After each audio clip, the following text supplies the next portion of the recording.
Hello everyone, welcome to skill I Q में आपका स्वागत है।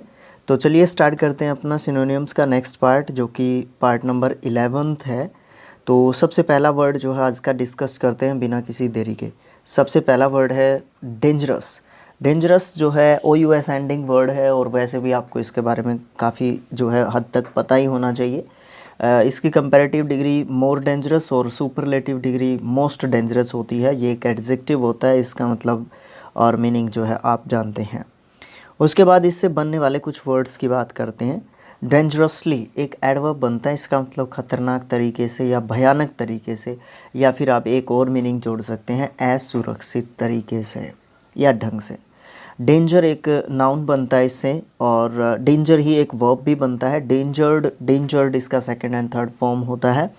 और डेंजर का मतलब जब नाउन के रूप में यूज़ करते हैं तो आप उसका खतरा, आशंका, संकट, ये सब जो है मतलब कह सकते हैं। एक और नाउन बनता है इसका, सेम ही मीनिंग्स होते हैं। डेंजरसनेस है ना, बहुत ज़्यादा, मतलब एक तरीके से कह सकते हैं आप खतरनाक।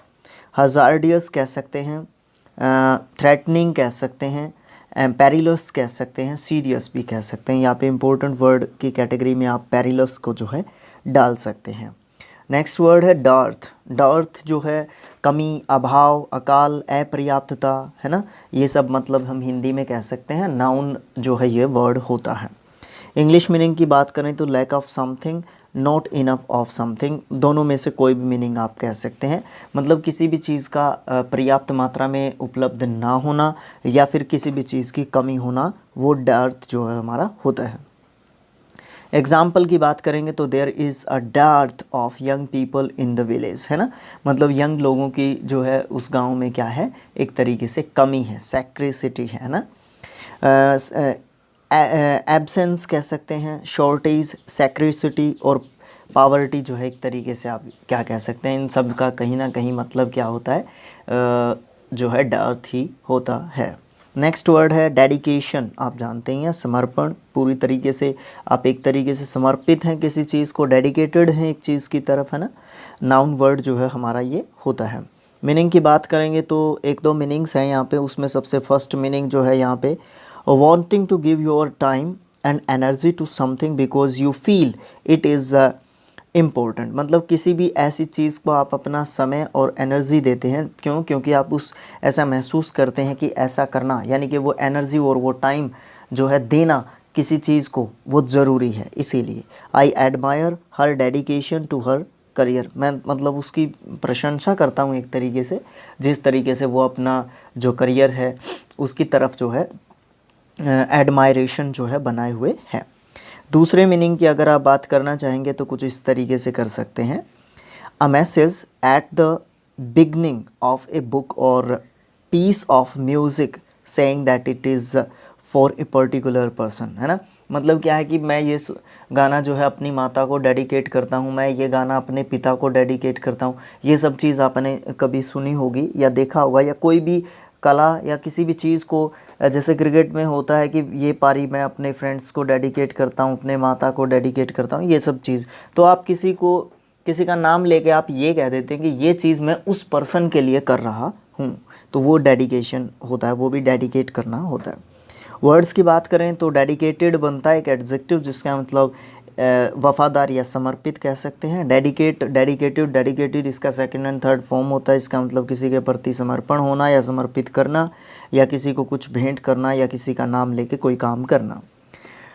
डिवोशन और फेथफुलनेस और लॉयल्टी, ये तीन जो है इसके सिनोनिम्स में हम गिन सकते हैं। नेक्स्ट वर्ड है डिलाइटफुल। FUL जो है एंडिंग वर्ड्स को भी आप एक तरीके से एडजेक्टिव कह सकते हैं। आनंदप्रद, सुखदायक, दिलचस्प, सुहावना, ठीक है, या फिर आनंददायक, जो खुशी देता हो एक तरीके से, है ना, उसको आप जो है डिलाइटफुल जो है कह सकते हैं।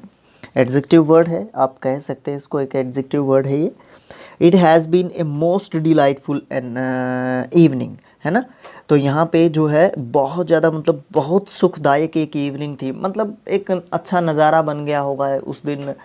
एक मतलब एक मौसम के हिसाब से बहुत अच्छा मतलब लग रहा होगा इसको, इसीलिए इसने उस इवनिंग को जो है एक डिलाइटफुल, ए मोस्ट डिलाइटफुल जो है द मोस्ट डिलाइटफुल होना चाहिए वैसे, ठीक है। तो द मोस्ट डिलाइटफुल जो है इवनिंग आप उसको कह सकते हैं। डिलाइटेड जो है एडजेक्टिव होता है आनंदित या हर्षित या मनोहर, और यही डिलाइट सम का भी हम कह सकते हैं एडजेक्टिव के रूप में जब हम इसको यूज़ करते हैं। तो डिलाइट जो हमारा डिलाइटेड है, मोर डिलाइटेड और मोस्ट डिलाइटेड, इसका सुपरलेटिव और कंपैरेटिव डिग्री जो है हमारा होता है।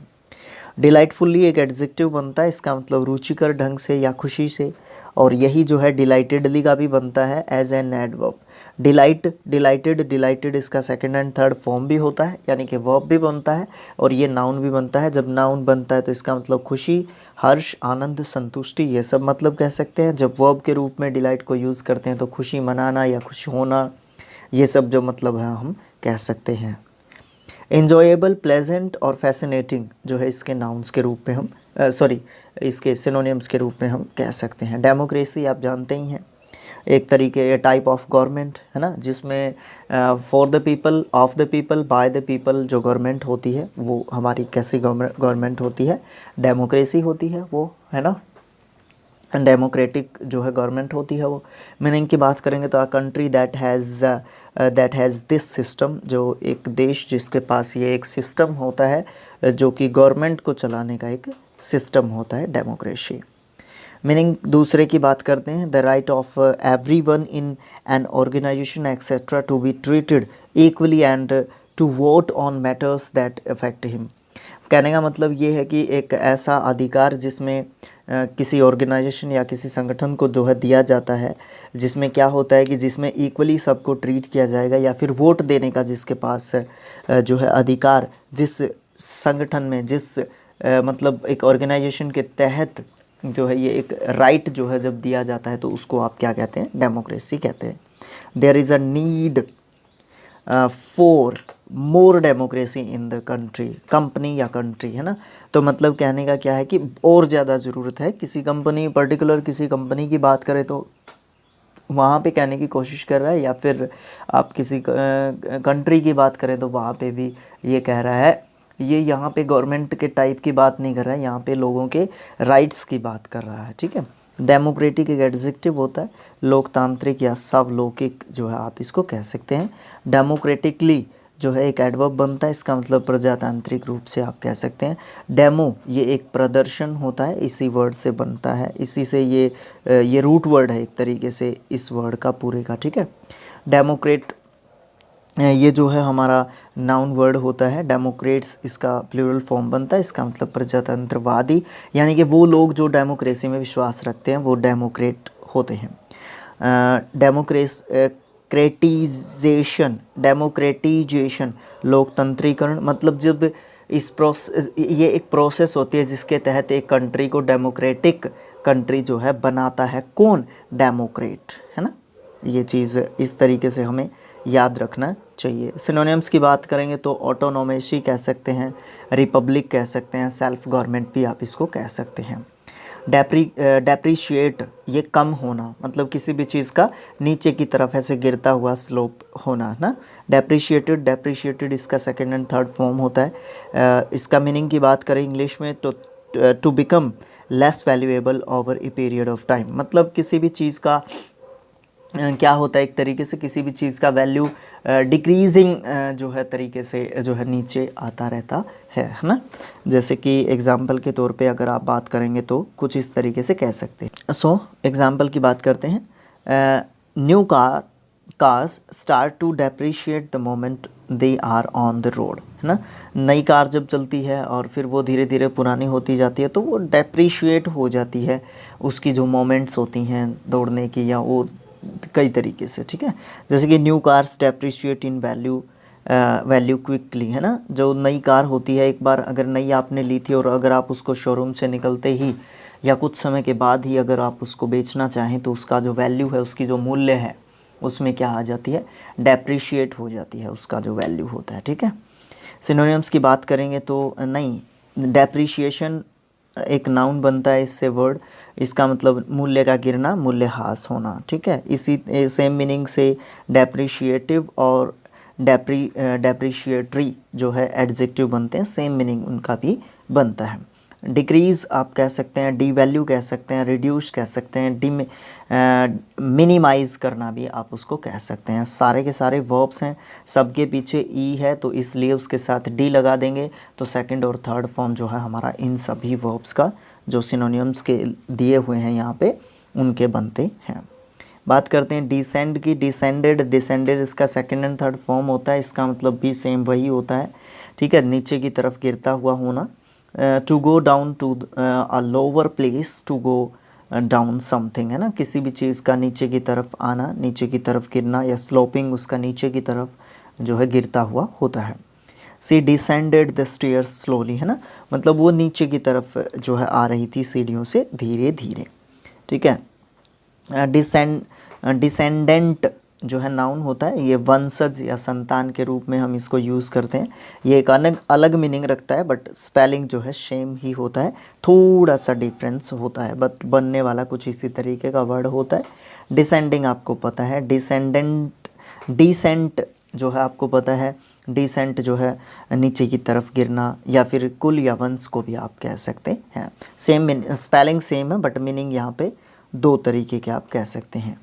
डिसमाउंट भी सेम मीनिंग रखता है, और डेट्रियोरेट भी जो है सेम मीनिंग रखता है। डेट्रियोरेट का एग्जैक्ट मीनिंग अगर आप कहना चाहेंगे तो किसी भी चीज़ के जो है वैल्यू में एक तरीके से कमी होना, वो वैल्यू में मूल्य में भी हो सकता है, प्राइस के अकॉर्डिंग भी हो सकता है, या उसकी क्वालिटी के हिसाब से भी उस चीज़ का जो है क्या होना, नीचे की तरफ गिरना। और डेट्रियोरेट जो है एक और मीनिंग रखता है, इससे क्या होता है कि जो सिचुएशन होती है ना उससे और भी ज़्यादा मतलब स्थिति बद से बदतर होती जाना भी डेट्रियोरेट कहलाता है। सेम में वर्ब्स हैं ये भी दोनों के दोनों। डिस्पेयर, डिस्पेयर्ड, डिस्पेयर्ड इसका सेकंड एंड थर्ड फॉर्म होता है, इसका मतलब आशाहीन हो जाना या फिर निराश हो जाना कह सकते हैं। The state of having lost all hope, है ना, ऐसी सिचुएशन जिसमें क्या करते हैं, जिसमें सारी की सारी जो आशाएं या उम्मीदें जो होती हैं वो छोड़ चुका होता है एक इंसान। I felt like giving up, giving up same जो है मीनिंग रखता है, जो कि डिस्पेयर का होता है ना। इन डिस्पेयर, है ना, मतलब क्या है कि डिस्पेयर में सब जो क्या होती हैं, होप्स होती हैं, उनको हम क्या कर देते हैं, सब चीज़ों को हम क्या कर दें, गिव अप कर देते हैं, ठीक है। डेप्री, यहाँ पे स्पेलिंग क्या लिख दिया, डिपेयरिंग, हाँ डिपेयरिंग, ठीक है, यहाँ पे ए होना चाहिए, ठीक है। तो डिपेयरिंग एडजेक्टिव होता है, इसका मतलब या डैपरिंग भी आप इसको कह सकते हैं, अगर प्रोनाउंसिएशन के हिसाब से देखें तो निराश या हतोत्साहित आप इसको कह सकते हैं, एडजेक्टिव के रूप में इस वर्ड को यूज़ करते हैं। डिपेयरिंग, डिपेयरिंगली, डिपेयरिंगली ये एक एडवर्ब होता है, इसका मतलब निराशापूर्वक या निराशा से या मायूसी से भी हम कह सकते हैं। फिर बात करें सिनोनिम्स की तो कोलैप्स कह सकते हैं, गिव अप कह सकते हैं, सरेंडर भी आप कह सकते हैं। यहाँ पे इसको छोड़ के दोनों जो है वर्ब्स हैं, और ये जो है वर्ब भी है इसमें, बट इसको आप फ्रेजल वर्ब कहेंगे बिकॉज इसके साथ प्रेपोजिशन जो है ऐड हो रहा है।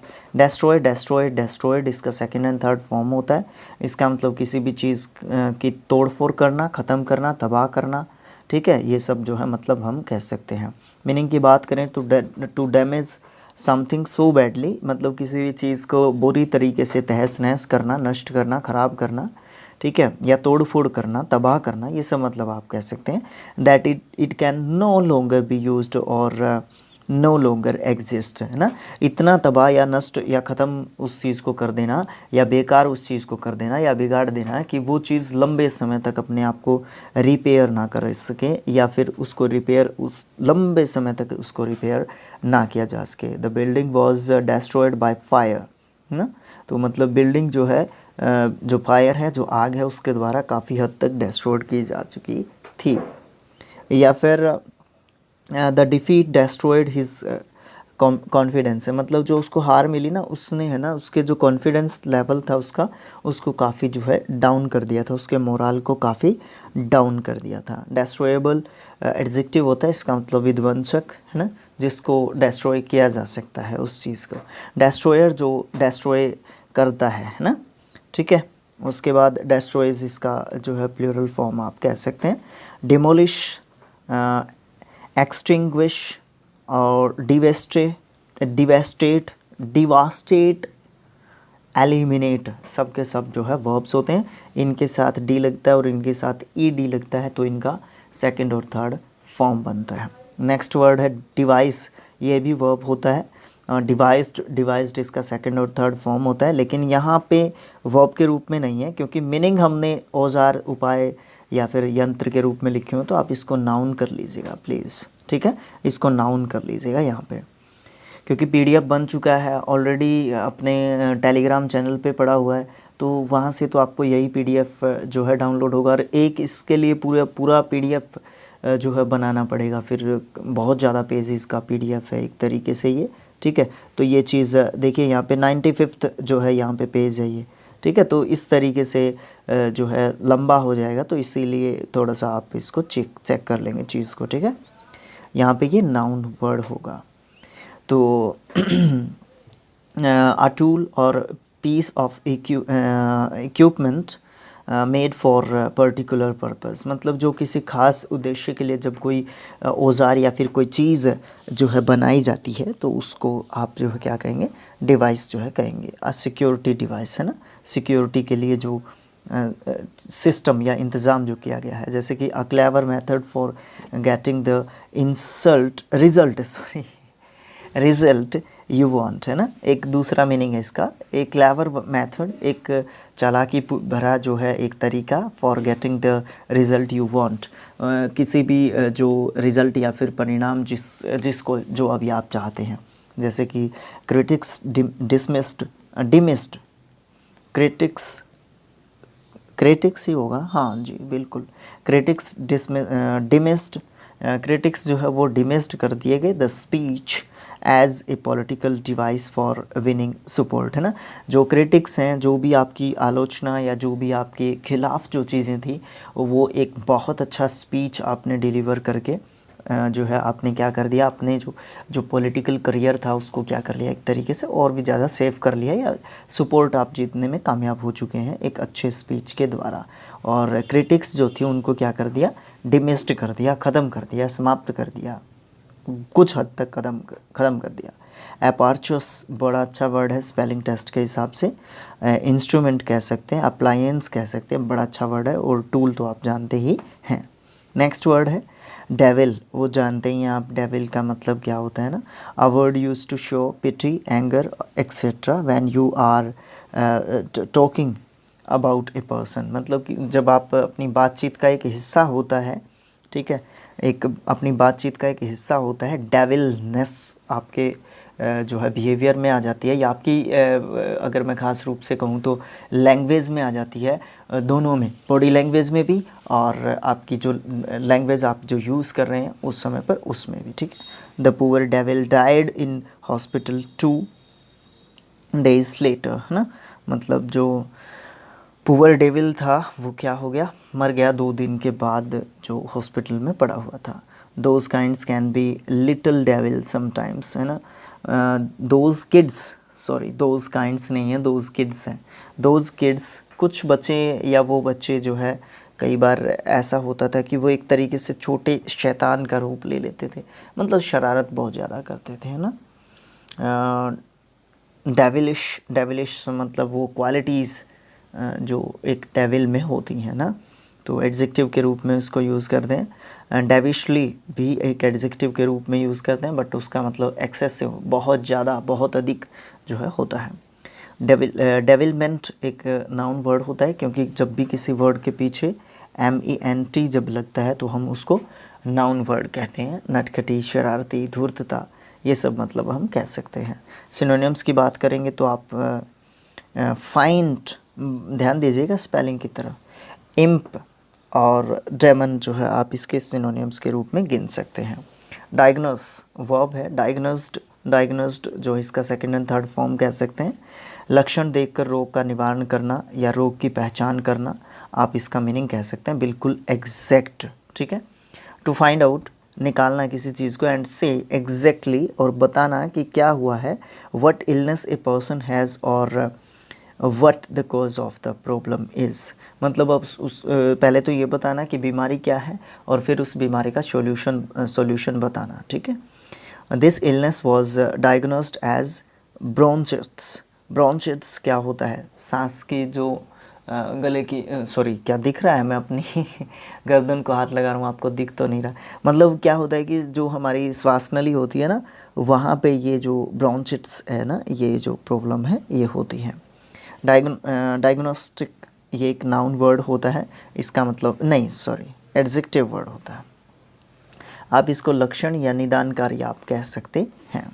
वैसे नाउन के रूप में भी काम कर सकता है, ये दोनों काम कर सकता है। डायग्नोसिस ये लक्षण, रोग पहचान, अंदाज़ा, ये सब मतलब हम इसके कह सकते हैं। स्पेलिंग के हिसाब से इम्पोर्टेंट वर्ड है, ठीक है, और मीनिंग के हिसाब से तो है ही, और पार्ट ऑफ स्पीच के हिसाब से आप इसको नाउन कह सकते हैं। डायग्नोस्टिक्स जो है नाउन वर्ड होता है, इसका मतलब भी सेम कहीं ना कहीं वही होता है।